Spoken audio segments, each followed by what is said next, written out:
కవినై కవితనై భార్యనై భర్తనై కవినై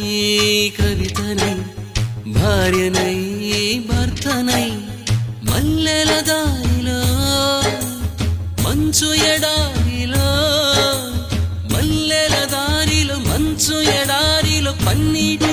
జయ గీతాల కన్నీటి జలపాతాల నాతో నేను అనుగమిస్తూ నాతో నేనే రమిస్తూ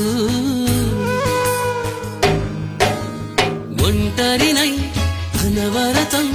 కంటున్నాను నిరంతరం కలల్ని కథల్ని మాటల్ని పాటల్ని రంగుల్ని రంగవల్లుల్ని కావ్య కన్యల్ని ఆడపిల్లల్ని జగమంత కుటుంబం నాది ఏకాకి జీవితం